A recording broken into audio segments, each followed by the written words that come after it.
Sadly, I think the actions are very good for the price of gold, not so good for the countries. If you look at your country, your prime minister believes that the budget will balance itself. Meanwhile, he doesn't believe that there's a business case for Canadian natural gas, despite the fact that his customers do. This type of narrative stupidity, sadly, is good for gold. If you look at my country, I mean, I need to say, this will piss off a lot of your viewers. I won't vote for any of the Three Stooges, not for Kennedy, not for Trump, not for Harris. All of them are basically trying to bribe voters with their own money. And the victim is, of course, the unborn. They build up debts when they need to. They engage in quantitative easing, which if you did it would be called counterfeiting. All of that is good for gold. Gold does well when investors are concerned about the maintenance of their purchasing power in fiat currency denominated issuers. People in Canada and people in the United States who aren't concerned about the performance of fiat denominated instruments are people who aren't paying attention.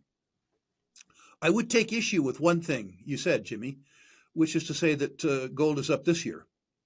I began systematic buying of gold again in 1998. That was a little early, 2 years early to be exact. But gold since 2000, that is to say in this century, is up about 8.5% compounded a year for 24 years. Gold for me has done exactly what I wanted it to. There's a subset of speculators that owns gold not because they're afraid, but because they're hoping that gold is going to repeat its performance of the 70s or its performance 2000 to 2010. That is, they're looking for a hyperbolic move. But I would suggest that in the context of investors with a sense of history, a millennium of history, that gold is doing and has done precisely what you would want it to do. I'm afraid that the rate of appreciation is going to increase. I say afraid because crises in confidence, particularly deserved crises in confidence, which I think we're having in the United States and Canada, disrupt the rest of your life.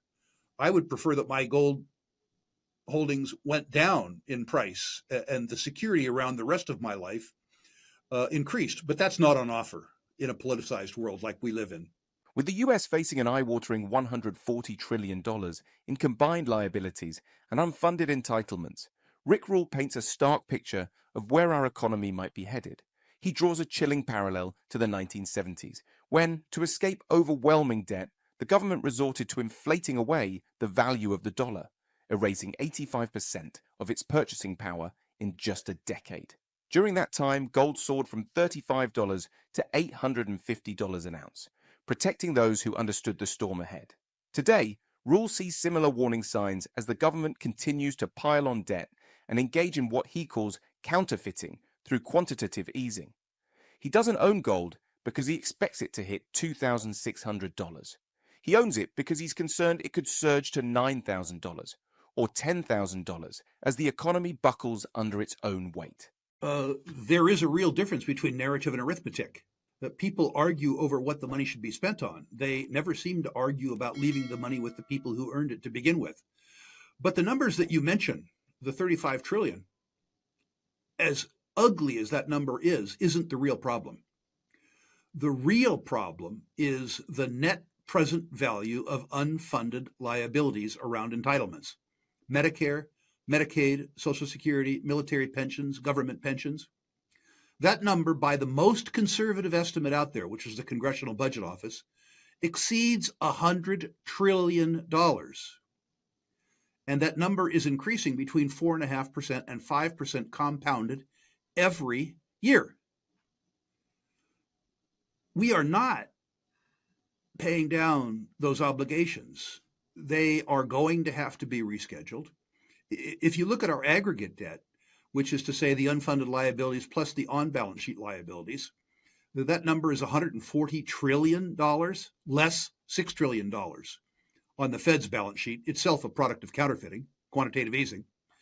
And as you say, we aren't servicing the on-balance sheet liability or the off-balance sheet liability. In fact, the aggregate increase in those liabilities is in excess of $6 trillion a year.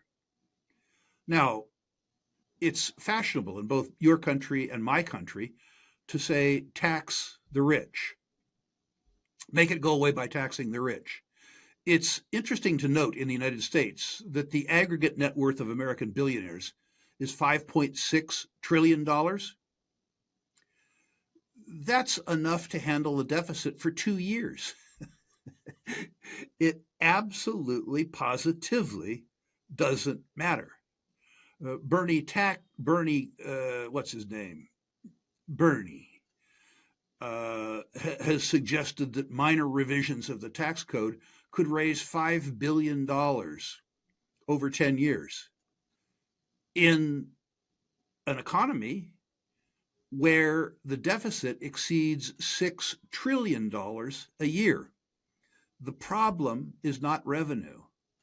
The problem is spending. And nobody on either side of the border seems to care about it. What is the way out? The way out is inflating away the net present value of the obligations, just exactly what the United States did in the decade of the 70s. They reduced the purchasing power of the US dollar by 85% over 10 years. Gold, of course, ran from $35 an ounce to $850 an ounce. There is no other way out.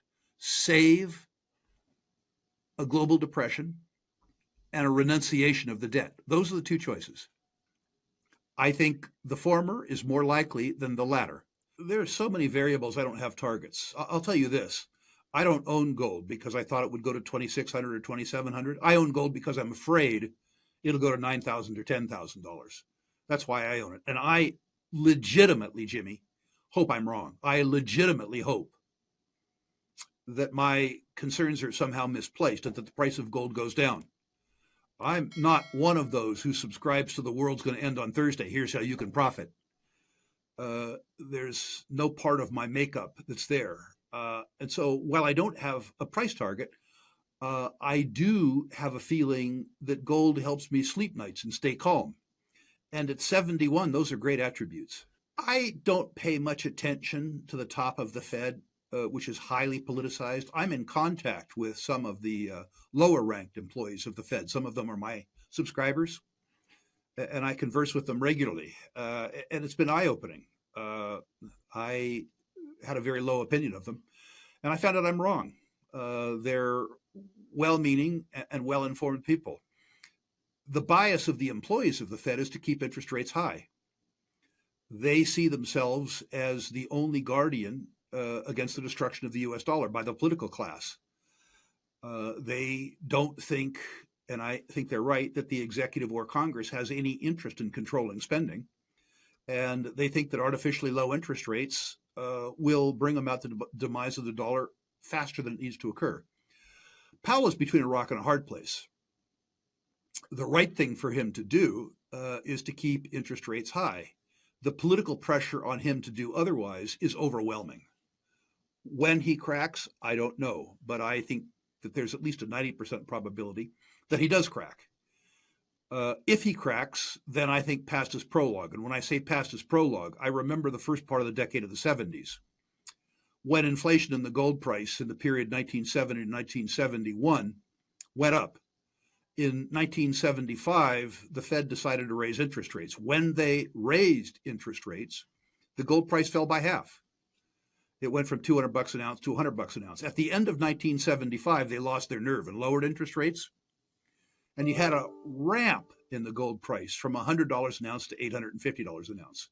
If the Fed capitulates, if the political class makes them capitulate, then I'm afraid gold is really truly off to the races. Thanks for watching today's deep dive into Rick Rule's insights on the US economy and the critical role of gold.